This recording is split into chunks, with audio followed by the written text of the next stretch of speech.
Ladies and gentlemen, our national anthem.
It is now my great privilege and honor to introduce our principal speaker, the Honorable Emmanuel Cleaver II, United States Representative, Missouri's 5th District.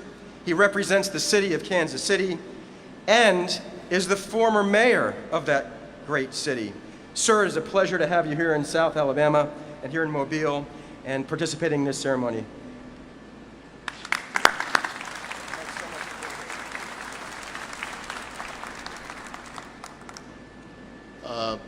Don't become alarmed.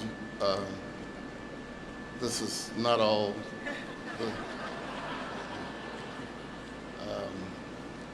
In my real life, I'm a United Methodist pastor, and I understand people coming to church every Sunday. They want to love God, but they want to love Him quickly. So I'm not going to stay past the time that you stop listening. To my colleague, Byrne, and to all of you who made this day possible, but to my friends and co-workers from Kansas City. Thank all of you for being here today and for all that you do all the time to make Kansas City great. Captain Gillespie, we look forward to having you in our city. And, you know, this was a well-built vessel, but in a storm, the survival of the ship is not just based on how well it's built, but by the leadership that is on that ship. And so, reading your biography, I am so pleased that you will be the first commander of the Kansas City.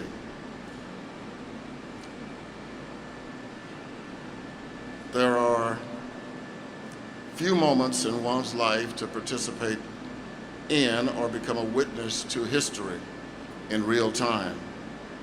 And this is one of those moments, and I appreciate this wonderful opportunity.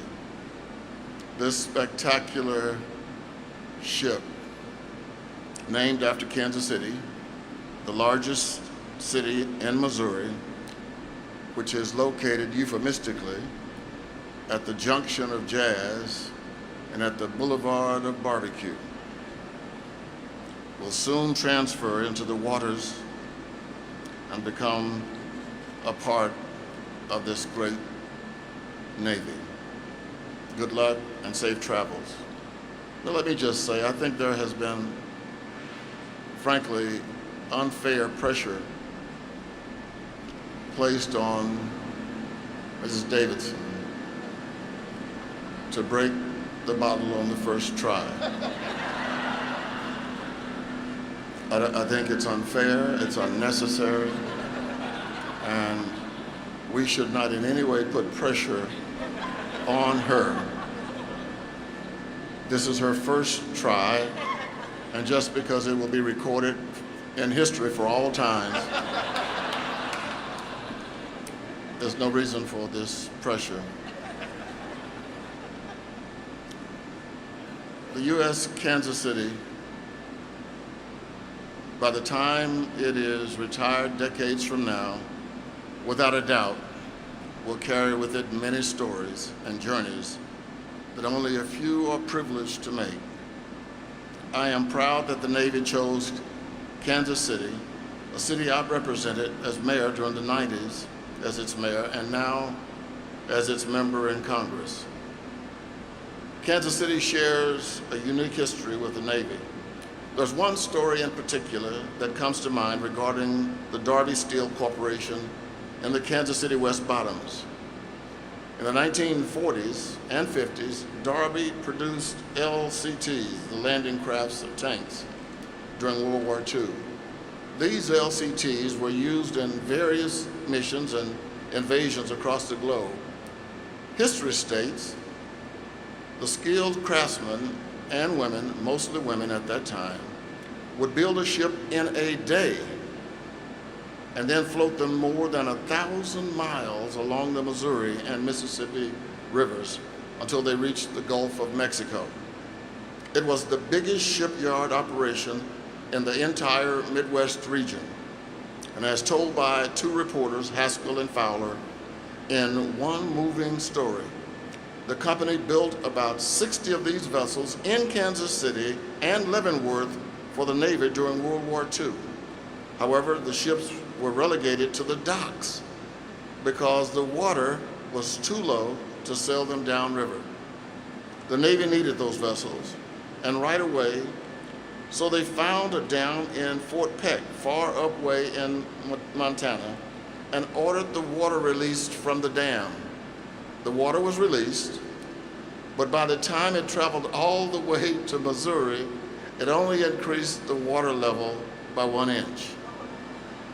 But by God's grace, days later, God raised the waters to 4 feet overnight with a great thunderstorm. Days later, Operation Overload was given the green light, and on June 6, D-Day, those same Midwestern barges built in Kansas City, Missouri, were sent to the beaches of Normandy for the most consequential invasion in American history. That history was one great moment. To think where the USS Kansas City might end up in history is exciting. The reconfigurability of the ship makes it a force multiplier in any environment for the Navy. Perhaps this vessel will be crucial in search and rescue operations or a critical link in security operations. Perhaps it will be used to build partnerships with other nations by entering previously inaccessible, shallow water foreign to ports. What the future holds for this ship is anyone's guess.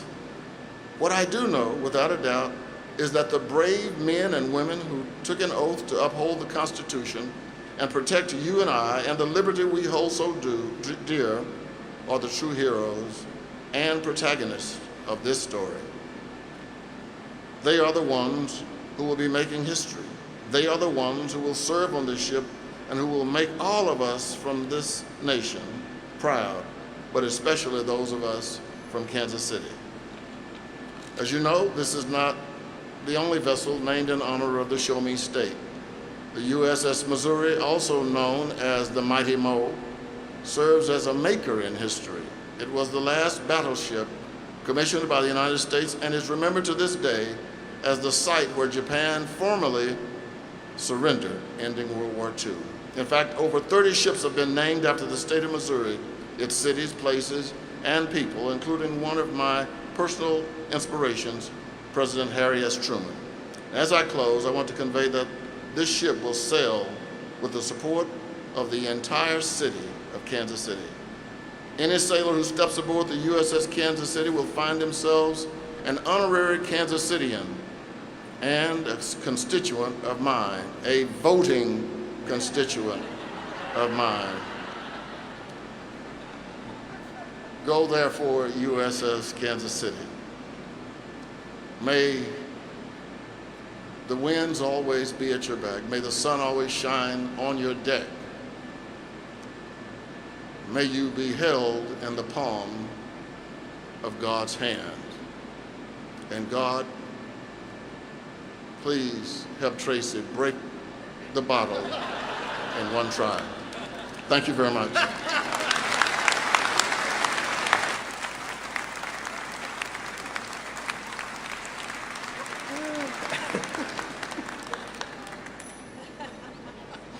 Thank you, sir.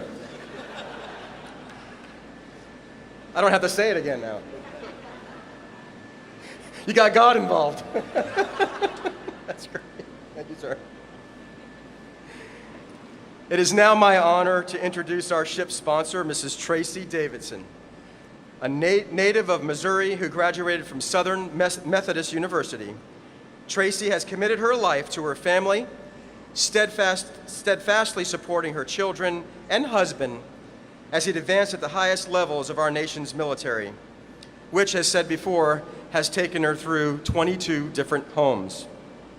In addition to her family, she's dedicated her life to making things better for our sailors, soldiers, Marines, airmen, and Coast Guardsmen and their families. Most recently, serving as advisor to the Tidewater Officer Spouses Association, Tidewater Collection, Surface Officer Spouses, and Continuum of Resource Education, 4 military support organizations in Norfolk, Virginia. Tracy, we're so glad that you and your family could be with us here today. It's been such a pleasure getting to know you and your family. There's no doubt that the Secretary of the Navy made the perfect choice in naming you sponsor of this warship.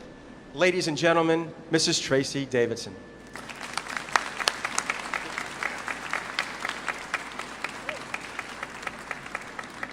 The pressure. Good morning, or as we say in Hawaii, aloha. Okay, we can do better than that. Aloha. Aloha. Fabulous. I'm not going to name everybody again that's up here with me today, but I do want to thank them all for being here today on this fabulous day. I also want to extend a very special thanks to Austal USA for this fabulous day. And I would like to mention some important people not on the podium today and who are so important to the commissioning of the ship. Rear Admiral Penfield, Chairman of the Kansas City Commissioning Committee, Mr. Cook, Executive Director, Kansas City Commissioning Committee, Captain Brooks, Upper West Side, Midwest, Regional President, Navy League of the United States. Thank you for being here. So I worried a lot about getting up here and speaking today because I'm really not a public speaker. My husband, he does this all the time and he's really good at it. So that was intimidating.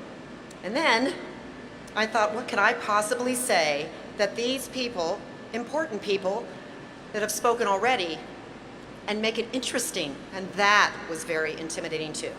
And then it hit me. The one thing I do know about that none of these people on the platform do is being a Navy spouse. I've been a Navy spouse for 36 years. I love being a Navy spouse. I love my Navy. I love the Navy life. I love seeing these beautiful Navy ships. However, I also know why we have Navy ships. I know the importance of their mission. And I know very well that sometimes they go on these missions and they leave behind their families for months at a time.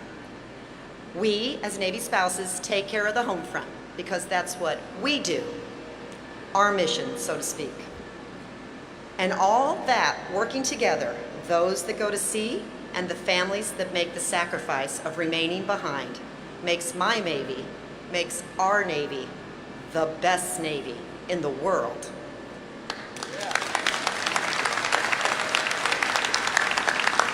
I must add, it's not just the ship doing its mission, it's the people behind the ship. It's the people that build the ship. It's the shipbuilders right here in Austal, USA, working day in and day out to make this warship, making sure it's safe for its mission. Thank you, Austal, and all the shipbuilders today. And thank you to your families.